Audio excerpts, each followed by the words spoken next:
Hey y'all, so since my little girl's taking a quick little afternoon nap, I figured I'd show you guys how to make a real good, so creamy butter mint. Check it out for this recipe. You'll want to keep this for any holidays or anything. You can make it look like Easter and it'll taste like Christmas. So here we go. You need 1 block of cream cheese. 1 block. Put it into your mixer. You need 1 tablespoon of softened unsalted butter. If you got salt, butter, that's fine. Then after that, you're going to have peppermint extract. That's going to give it the really good Christmassy flavor. For the peppermint, you want 1.5 teaspoons. Now, you need some imitation vanilla. You can buy the really good stuff, and that'll be really even better. 1 tablespoon of vanilla. Can't go wrong with vanilla. And then mix it until it's combined. I'll show you what's next. Once your mixture is pretty creamy and well combined, you can kind of see. Very creamy. The butter, the cream cheese, and your extracts. Then you're going to add 8 cups. I sifted mine of powdered sugar. Like parts and pieces at a time. Just a little bit at a time so it doesn't overclump. So here is 8 cups of sifted powdered sugar. That should be good for now. Then we'll add a little bit more. It smells so good. You can smell the peppermint. And you can use food coloring afterwards. And make these any kind of colors you want. You can do anything. You can do the reds and the greens for Christmas. You can do the Easter colors. You can just leave it plain. Today, I think I'm going to do a little bit of something extra. I'm going to melt a little bit of chocolate and maybe dip them in the chocolate. Might be like a York peppermint patty. We'll see how that goes. Still mixing. Time to add a little bit more powdered sugar.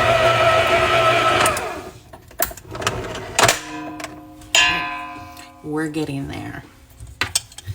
It's looking so good.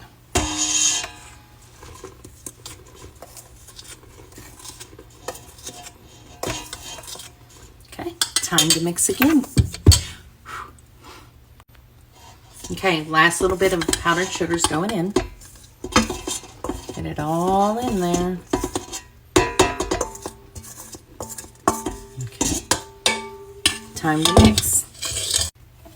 Once your mixture is nice and stiff and well mixed, as you can see, then what you're going to do is you're going to spread it out into like your different bowls. This should not be sticky. This is not sticky at all. If it is sticky, then add like 1/4 cup of powdered sugar at a time just to kind of get it to this point that you can like be able to form it if you needed to. But right now I'm going to show you if you do want to add some color, this is how it starts.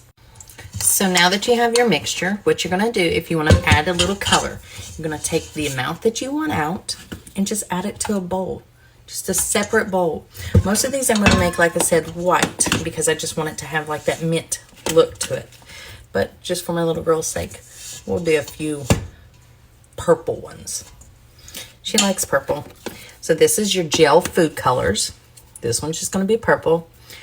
A few drops in here. Doesn't take too much to just get the color purple you want. Now you're going to have to use a little elbow grease and really get in there and start stirring it up. Look how pretty that color turned out. Now, what you want to do is take your color, take your batter. You'll just make a little ball. However big you want to make it, just make a little ball. Usually I use a pizza pan or whatever kind of pan you have, some kind of baking dish or whatever. It doesn't have to be lined with parchment paper or anything. Just take your ball and you're going to wrap them or you're going to roll them and place them on your baking sheet. That's it. Then you're going to take a fork. We all want that pretty little design. take your fork and just press and press. These are going to taste just like those little mints that you find at the restaurants on your way out that are soft and buttery that melt in your mouth. These are exact same thing, but even better made at home. You guys need to try these. My next time, or next thing I'm getting ready to do, I'm going to try it for the first time. I'm going to try to take some of the mint batter, and we're going to roll it up just like I did. Pat it out just like I did. I'm not going to put a fork in them. I'm going to stick them in the freezer. Let them freeze up and harden up because I'm going to dip them in chocolate. We'll see how it turns out. As you can see, I got one whole tray of mints pretty much done. Now what you're going to want to do with these is let these sit out in the room air for 2 hours until they dry out. And then you're going to pack them in like a container. It doesn't have to be nothing fancy. I always put a piece of parchment paper in between just in case they kind of like stick together then. But these are going to get a little bit stiffer. The purple ones are a little bit not as cute because I had add a little bit of water because it was kind of sticky with the food coloring. But this is it. I have a lot left, and I'm going to still take this and I'm going to make another bunch, and that's what's going to go in my freezer so that I can make the York peppermint patties. Now, I finished my peppermint patty ones. It's going to go in my freezer. So this is kind of like a fancy little tray that'll actually fit, or a plate that'll fit my freezer. If it's a fail, it's a fail. If it's not, great. We love it. But we're going to let these go in the freezer and get hard, and while I get my chocolate ready, and then I'll let you know how we do it from there. Now for this part, all I did was buy the little mini milk chocolate morsels. You can definitely use the dark chocolate ones, which is like traditional to the peppermint patty, but I put it in a little Tupperware bowl, microwave safe. After 30 seconds intervals, kept stirring and stirring and stirring. This is what we got. It's milk chocolate, and we're about to dip them and see how we do. So the rest of this is pretty much trial and error. I left these in the freezer for about 15 minutes, and now we're just going to dip them in the chocolate. Remember, you got sugar going into hot. So we're just trying to see how it might be a fail. Okay, it's a lot of chocolate. It probably would be best if you use a wire rack so that this could drip off. But for now, these are just for me anyways. We're going to see how these go.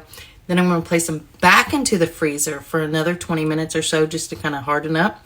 And then I'll let you know how it goes. So these have been in the refrigerator. I put them in the refrigerator, and I actually switched up my tactics a little bit when I was dipping these. Instead of doing the entire coat, I did half the coat. So let's just try one and see how they work. These are good. They're no peppermint patty, but let me tell you, these right here are definitely what you need to make for any holidays. I gave these away to our trash man. I gave them away to our mailman. I took them to the family functions. I had green, I had orange, I had purple, I had white, I had everything. These are a must keep in your recipe book, and try these. You will not be disappointed. These are worth making. These, they're okay. I'm not gonna lie, they're okay. Would I make them again? Probably not. I'll stick with these.